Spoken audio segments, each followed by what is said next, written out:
في دلوقتي حالة من حالات المتاجرة بالغضب، ان انا الاقي ان الناس عندها شحنة غضب فيلا تاجر بيها يعني ايه؟ يعني اقول كلام يجذب الناس ان هي تشوفه، والناس عايزة تسمع، سمع الناس اللي هي عايزة تسمع. الظلم مش صفات الفيفا المدلل. اللي حصل ده شيء ميتوصفش. حلو.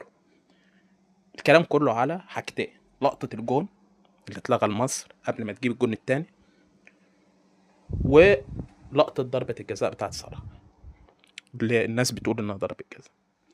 اجابة السؤال حاجة بسيطة جدا: اعكس المواقف دي وخليها حصلت بالعكس وشوف رد الفعل هيكون ايه. بمعنى، خلي حد لاعب من الارجنتين زق لاعب من منتخب مصر وراح جاب جول، والفار ما رجعوش وما قالوش ان في فاول وحسب الجون للارجنتين. انت هتقول ايه؟ تقول نفس اللي انت بتقوله دلوقتي. اعكس ضربة جزاء مصر، خلي ميسي رايح في منطقة الجزاء فحد زق الكرة من قصاده وبدأ هجمة واحنا جبنا جون، والجول اتلغى لمصر واتحسب ضربة جزاء للأرجنتين. هتقول ايه؟ نفس اللي بيتقدم. طب ليه اللي بيتقال دلوقتي؟ لأن اللي بيتقال دلوقتي ده بعد سنين دي حكاية أسطورية، اللي هو خرجونا من قدام الأرجنتين بظلم. ما خرجناش كرة قدام الأرجنتين، دي حكاية أسطورية تتحكى أحلى. لكن الحكايه دي تضر ما تفيدش. ليه تضر ما تفيدش؟ لانك مش هتقف عند مشكلتك اللي خرجتك فعلا، مش هتقف عند انت ليه بعد ما كنت كسبان 2-0 وخلاص شبه بتقصي منتخب زي الارجنتين ما عرفتش تستغل الفرصه ويتراجع عليك 3-2 وما تلعبش حتى اشواط اضافيه وتخسر في المباراه نفسها في 90 دقيقه.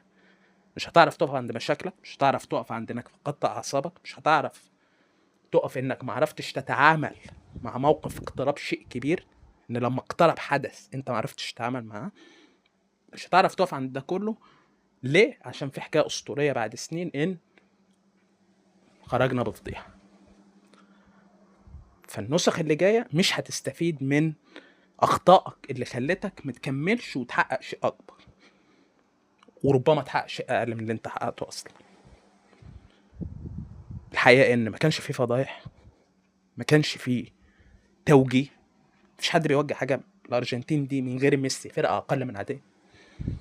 الارجنتين فرقه بتلعب بميسي، ميسي شايل الفرقه، تعريف لاعب شايل فرقه على كتفه وبيلعب بيهم لوحده. يعني حتى الحاجات اللي كانت متوفره 2022 مع مش موجوده حاليا، بيقول ان هو بيقدم نسخه اقوى من 2022 اللي كان فيها اصغر في السن، ورغم من انه 40 سنه. حارس المرمى ما بيصدش، المهاجمين ما بيسجلوش، وده حاجات كان موجوده عكسها في 2022. هو فعلا شايل الفرقه، مفيش اي توجيه ليه.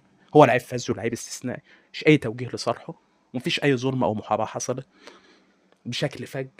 الامور الطبيعيه اللي هو فاول لميسي بيتحسب، لو فاول في شك بيتحسب لميسي. زي ما مثلا ما مصر بتيجي تلاعب منتخب تاني في نفس المستوى او اقل وكرة لصلاح بيكون اعتبرها غير اي لاعب تاني بتتحسب، لان دايما اللاعب الكبير في احساس انه لما يقع هو فعلا حصل معاه فاول، في احتمال انك تصدقه اكبر لانه يعني لاعب كبير امكانياته كبيره. فلو كرة فيها لده ولده بتتحسب لصالح اللاعب الكبير، وده بيحصل حتى مع صلاح في المنتوشه الاقل. لان صلاح حتى هتلاقيه دون عن باقي لعيبه المنتخب لما يجي يقع او يقول ان في فاول بيتحسب له الفاول، وممكن نفس الكوره اللاعب تاني في منتخب مصر ما تتحسبش فاول. ده شيء طبيعي، يعني ده شيء طبيعي، ما حصلش مجامله. الصح ان يتم الوقوف على الاخطاء اللي كانت سبب الخروج فعلا، اللي كانت سبب عدم تحقيق شيء اكبر كان خلاص في ايدك انك تحققه. بلاش الحكايات الاسطوريه. الناس اللي بتتاجر بالغضب والناس اللي بتتاجر بان يلا تترسخ ده هتبقى حكايه حلوه بعد سنين، تقدر تقنعك بشيء غير الحقيقه، لان ده مش هيخليك تحقق فعلا شيء كبير تفتخر بيه على ارض الواقع.